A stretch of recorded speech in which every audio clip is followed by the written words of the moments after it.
What's good? What's good? Now, if you don't know, if you've never watched me before, hi, how are you?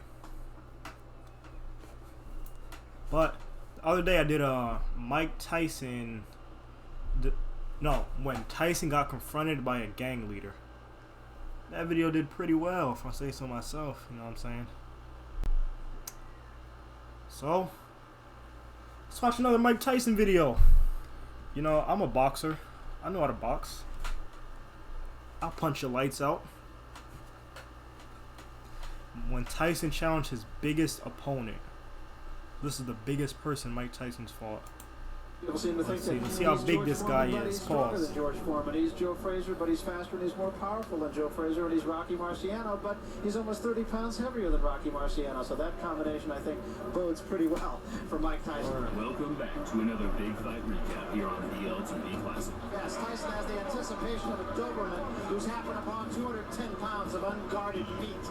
On today's video, we look back at the night Tyson fought. By the horse's mouth, not only the biggest man in his career, but also the toughest. As dude is huge. Cuban heavyweight Jose Revolta withstood inconceivable damage. Bro, Cubans and version of Iron damn, they always look like like ever seen. Dominicans. Slugfest of all time. Let's get They look right like to it. us. The ravaging of Revolta. This dude is huge. At 5'10.5", Mike Tyson was significantly the shortest heavyweight contender ranked by the Ring Magazine's top 10 in the fall of '86. Many boxing fans will remember this era as the New Age, the land of the giants, with the large majority of top contenders and champions from here on out standing in excess of 6'4". Primo Carnera, a heavyweight boxer called the Monster. This dude can't be real. There have been many tall contenders and champions in the past, with Jess Willard and Primo Carnera being prime examples of towering fighters, often branded as unskilled behemoths. Circus whose achievements in the sport are credited strictly to their advantage in size and weight. That dude is huge. That notion changed drastically with the introduction of world-class trainers such as Eddie Fitch and Emmanuel Stewart, who were fixated on not only utilizing the physical advantages a sizable fighter possesses, but more making their boxing skills comparable to the guys a half a foot or so shorter than them. Right now, Lennox Lewis is giving an old-fashioned whooping to David Tua. Once Riddick Bowe and Lennox Lewis became the dominant force in the division, big men have ruled the roost ever since. When I was younger, I used to always say, God, I'm just a midget. I'm never going to grow. I'm never going to be anything because I'm too short to do any kind of sports, anything. But then, you know what I mean, I started believing in myself and things worked out right. Jose Revolta was one of those classic, long-rangey fighters that dominated the amateur boxing circuit in his teens due to his size being perfectly cohesive with the classy, dance-like boxing skills taught to him at the home of Cuban boxing in the States, the 5th Street Gym in Miami. Mike Tyson, here I come. By the time Jose turned pro in 1982, he was the #2 rated amateur heavyweight. Wore down like old boxing gyms. The usual suspects of journeymen. I've been in some boxing gyms before. Well, it goes just up hits against different. Jose Revolta, who has to be considered a threat. Jose was robbed of his first moment of genuine boxing notoriety in his 1985 clash with the soon-to-be heavyweight champion James Bone Crusher Smith. Everyone outside of 2 of the 3 ringside judges felt he won with relative ease. However, dubious decisions are unfortunately a part of the game, and as many fighters have displayed in the past, early setbacks can either make or break a character. And during the Tyson build-up in July 1986, Jose seemed to be peaking, not only physically but mentally, certain he would be the man to stop Tyson's 25-fight unbeaten streak. There's a man that can beat Mike Tyson, Jose Revolta. There's going to be a lot of people surprised down in Miami when he knocks him out. When Mike Tyson hurts a guy, he puts him to sleep. If he tags Jose, I hope we don't think Jose's going to lay down. He just better be ready to take another shot. And I'm not going to take no credit away from him, but this guy's talking tough. to this day, he hasn't faced anybody that can Watching for his mans, W-mans. Yo, let me know if I should start boxing. I'll knock all you out one by one. Step up. Chump. Tyson has the anticipation of a Doberman who's happened upon 210 pounds of unguarded meat.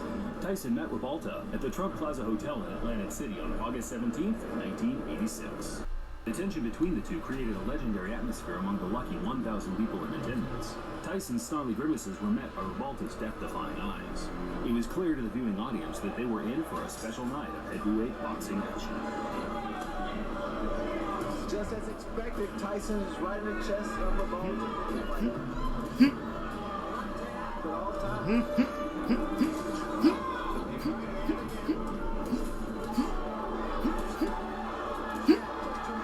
Oh, those body shots hurt, I'm telling you. In street fights, people don't use body shots, but see that right there, bro, that hurts. A classic right hook to the body uppercut combo put Revolta down at the end of the second round. The sheer power of the uppercut would have been enough to send 99.9% of every human on Earth to the shadow realm. Yet, to the crowd's surprise, Revolta made it back to his feet with enough stability to slug it out until the end of the round.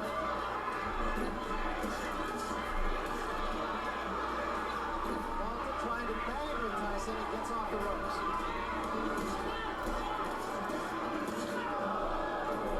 Good left to the chin.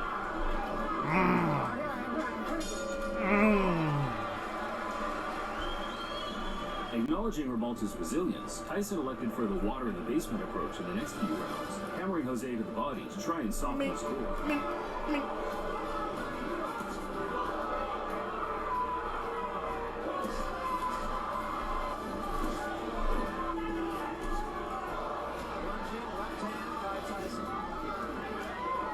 Tyson is giving him business.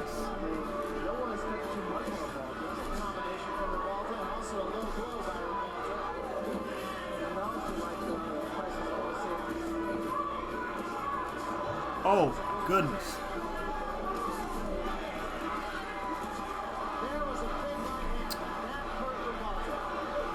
Tyson took his attacks upstairs. He's taking on now. Boxing with the same ferocity as he did in the first, throwing with the speed and power of a man that is taking some hits.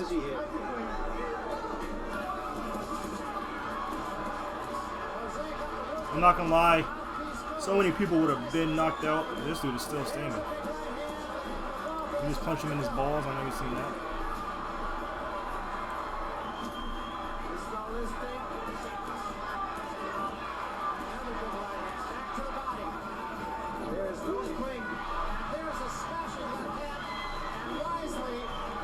Tyson seemed shocked that Revolta had made it to his feet again.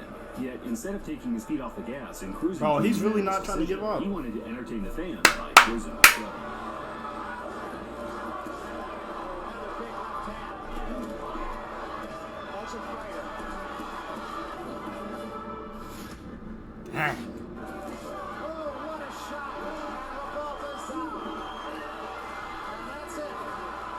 Tyson knocked out Revolta in the 10th in a manner that dude was sure eating some of those himself would have been proud of. But as always, HBO's Larry Merchant was underwhelmed by his performance and grilled the aspiring champ in the post-fight interview. Since Mike, this guy was a tougher nut to crack than you thought, I bet. Fair enough. He had his mind concentrated. He was going to fight, and he did well, and I commend him very dearly.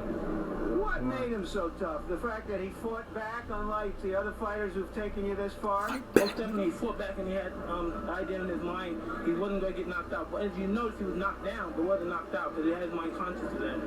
Are there too many expectations of you, Mike? Do you think that if you don't, you're in a bind that if you don't knock him out early, if you knock him out early, everybody says the other guy was a bum. If it goes this far, everybody says you can't hit that hard. Well, what can I say? This happened. Tyson showed a lot of class in his response by simply acknowledging that Revolta was as tough and game as they come. Nice. In an interview for Ring Magazine in 2014, Tyson named Revolta as the most durable fighter he'd ever faced, along with the strongest, claiming that the Cuban was very strong in clinches. Professional record, 32 wins, 9 defeats. If Tyson had never met Revolta, I doubt that there'd be even a single person he who was would actually expect him to put up standing his such a brave ground. effort against I the like prime that. Mike Tyson, because after the match, his career went more or less down the drain, certifying himself as a he bona fell fide off. journeyman by his mid-20s. Revolta retired after 5 straight losses in 1999. Yet to this day, he still wants a rematch with Tyson. In fact, his Facebook page is littered with non-stop callouts to the point of obsession. Usually, I'd laugh Still off getting these them callouts, in but with there. the current landscape in the game today, you just never know who will return to the ring. That was fire. Dang. Standing his ground against Mike Tyson. respect it. But you know what to do. Make sure you like, share, comment, subscribe. I'm gonna catch y'all later.